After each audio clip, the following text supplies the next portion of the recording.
Hello viewers, welcome to BRK health. నేను మీ ఫాతిమా. ఈ రోజు మన ముందు మన స్టూడియోలో అయితే ఒక బ్యూటిఫుల్ లేడీ అయితే ఉన్నారండి. Famous nutrition dietitian and yoga teacher కూడా ఆవిడే, మరెవరో కాదు, నందిత గారైతే మన స్టూడియోలో అయితే ఉన్నారు. మాట్లాడి పూర్తి వివరాలు అయితే తెలుసుకుందామండి. నమస్తే అండి. నమస్తే. ఎలా ఉన్నారు? బాగున్నా. Thank you. మీరు? చాలా బాగున్నానండి. ఇప్పుడు మనకి కొంతమంది వ్యూవర్స్ కొన్ని కామెంట్ రూపంలో కొన్ని క్వెషన్స్ అడుగుతున్నారండి. ఇప్పుడు సాఫ్ట్‌వేర్ జాబ్ చేస్తున్న వాళ్ళకి టైమింగ్ ఉండదు. ఇప్పుడు సూర్యుడి కిరణాలు పడవు.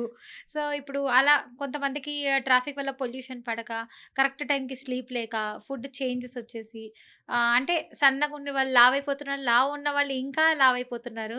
ఇంకా లావు ఉన్న వాళ్ళకి కాంప్లికేషన్స్ వచ్చేస్తున్నాయి. హ్మ్. సో, ఇలాంటి వాళ్ళు కొంతమంది ఏంటంటే విటమిన్ డెఫిషియన్సీస్ ఎక్కువ రావడం వల్ల ఎక్కువ ఇబ్బందులు ఫేస్ చేస్తున్నారు. ఇప్పుడు బయట కొన్ని మందులు దొరుకుతున్నాయి మనకి, మల్టీవిటమిన్ టాబ్లెట్స్ అని. ఇలాంటివి యూజ్ చేయడం వల్ల ఏదైనా కాంప్లికేషన్స్ వస్తాయంటారా? లేదంటే బానే ఉంటుంది వీళ్ళకి, అంటే హిమోగ్లోబిన్ పెరగడం గానీ, విటమిన్ డి ఇలాంటివన్నీ అందుతాయంటారా ఆ టాబ్లెట్స్ వల్ల అసలు? అంటే మనం కంప్లీట్‌గా టాబ్లెట్స్ మీద డిపెండ్ అవ్వకూడదు. ఆ! మనం తీసుకునే ఫుడ్‌లో ఏదైనా న్యూట్రియంట్ డెఫిషియన్సీ ఉందంటే దానికి ఫుడ్‌తో పాటు న్యూట్రియంట్ తీసుకోవాలి. ఏదైనా హుహు. టాబ్లెట్స్ తీసుకోవచ్చు. హుహు. అది ఫార్మాస్యూటికల్స్ కావచ్చు, న్యూట్రాస్యూటికల్స్ కావచ్చు. హుహు. సప్లిమెంట్స్ కానీ, టాబ్లెట్స్ కానీ డిపెండ్స్ అనమాట. హుహు. కంప్లీట్‌గా మనం టాబ్లెట్స్ మీద డిపెండ్ అవ్వకూడదు. అది సప్లిమెంట్స్ అన్నా, ఫార్మాస్యూటికల్స్ ఆర్ న్యూట్రాస్యూటికల్స్ ఏదైనా సరే.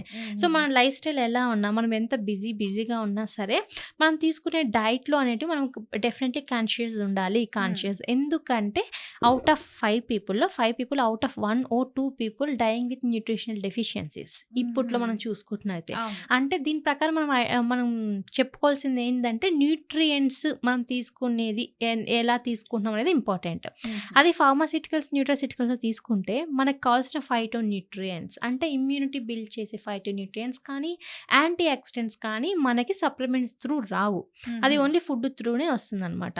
So, okay. మన గట్ హెల్త్ కరెక్ట్‌గా ఉండాలి అన్నా, మన బాడీలో న్యూట్రియంట్ అబ్జర్ప్షన్ కరెక్ట్‌గా ఉండాలి, హ్మ్. న్యూట్రియంట్ డెఫిషియన్సీ తగ్గాలి అన్నా మనకి మెయిన్‌గా ఏమవుతుంది, మనం తీసుకునే ఫుడ్‌ని బట్టే ఉంటుంది. ఓకే. కాబట్టి ఎంత బిజీ లైఫ్ అయినా సరే, హ్మ్. మనం తీసుకునే ఫుడ్‌లో మోడిఫికేషన్స్ అయితే ఉండాలి. అంటే హుహు. టైం లేదు కదా! ఇవి తీసుకుంటే సరిపోతది కదా! అంటే డెఫినెట్‌లీ ఇది ఫైటోన్యూట్రియంట్స్ ఉండవు కాబట్టి ఇమ్యూనిటీ అనేది బిల్డ్ అవ్వదు. హుహు. ప్లస్ న్యూట్రియంట్ డెఫిషియన్సీ ఎక్కువ అవ్వడం వలన ఒక 50 ఇయర్స్, 40 ఇయర్స్‌లో రావాల్సినవి 20 ఇయర్స్‌లోనే స్టార్ట్ అవుతాయన్నమాట. హుహు. అలా కాకుండా ఎంత బిజీ అయినా సరే, వాళ్ళు ఎలాంటి ఫుడ్ తీసుకుంటున్నారో దాంట్లో మోడిఫికేషన్స్. ఫర్ ఎగ్జాంపుల్ వాళ్ళకి మార్నింగ్ బ్రేక్‌ఫాస్ట్ చేయడానికి టైం లేదనుకోండి, వాళ్ళు ఫ్రూట్స్ హ్యాపీగా క్యారీ చేయొచ్చు. జస్ట్ హుహు. ఫ్రూట్స్, డ్రై ఫ్రూట్స్ క్యారీ చేసి హ్మ్. ఒక నాన్ వెజిటేరియన్స్ అయితే ఒక 4 బాయిల్డ్ ఎగ్స్ పెట్టుకున్నారనుకోండి. హ్మ్. యెల్లో ఒకటి తీసుకొని మిగతా వైట్ తీసుకున్న హెల్తీ బ్రేక్‌ఫాస్ట్. అంటే హుహు. వాళ్ళ బాడీకి కావాల్సిన న్యూట్రియంట్స్ వస్తాయి. లంచ్ హుహు. నార్మల్‌గా వాళ్ళకి ఆఫీస్‌లో దొరికింది దాంట్లో పప్పులున్నాయా, సాలడ్స్ ఎక్కువగా ఉన్నాయా, ఇలాంటివి చూసుకుంటూ నైట్ వచ్చిన తర్వాత వాళ్ళు సింపుల్‌గా మార్నింగ్ ఆఫీస్‌కెళ్ళే ముందు ఏదన్నా కిచిడీలాగా లైక్ మిల్లెట్స్ అన్నీ సోక్ చేసేసి వెళ్ళిపోయి వచ్చిన తర్వాత జస్ట్ కిచిడీలాగా చేసుకొని వెజిటబుల్స్ యాడ్ చేసుకున్న హుహు. 9 అంటే అట్‌లీస్ట్ 60-70% న్యూట్రియంట్స్ వస్తాయి. హ్మ్. మిగతా గ్యాప్ కావాలంటే సప్లిమెంట్స్ యూజ్ చేయొచ్చు కానీ కంప్లీట్‌గా ఓకే. సప్లిమెంట్స్ మీద డిపెండ్ అవ్వకూడదు. హుహు. దీనివల్ల న్యూట్రియంట్ డెఫిషియన్సీ వస్తుంది.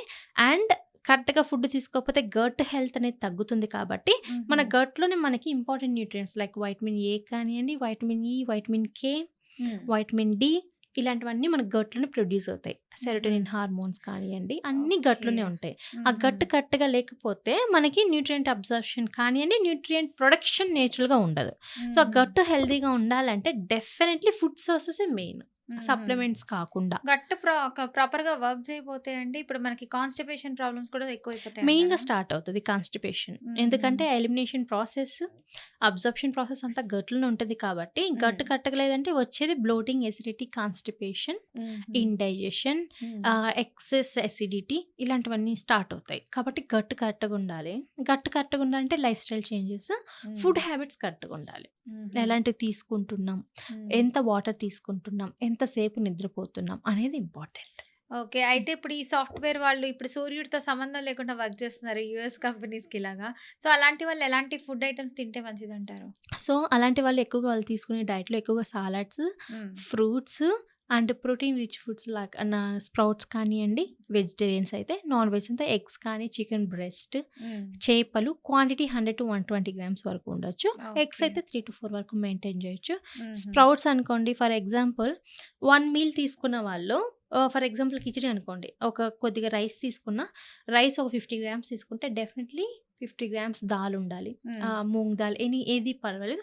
ప్లస్ ఒక 50-60 గ్రామ్స్ గ్రీన్ పీస్ ఏసుకొని, ఒక 100 గ్రామ్స్ సోయా చంక్స్ ఏసుకొని, హ్మ్. దొరికిన వెజిటబుల్స్ ఏసుకుంటే కిచిడి అయిపోతది. ఒక హ్మ్. Healthy meal. ఒక మీల్ నుంచి వాళ్ళకి కర్డ్ ఒక 150 గ్రామ్స్ వరకు కర్డ్ వాళ్ళు దాంట్లో యాడ్ చేసుకున్న హ్మ్. ఎంతొస్తది వాళ్ళకి 35-40 గ్రామ్స్ వరకు ప్రోటీన్ వస్తుంది. అంటే 1 హుహు. మీల్‌లో వాళ్ళకి అవన్నీ యాడ్ చేసుకోవడం వల్ల అంత ప్రోటీన్ వస్తుంది.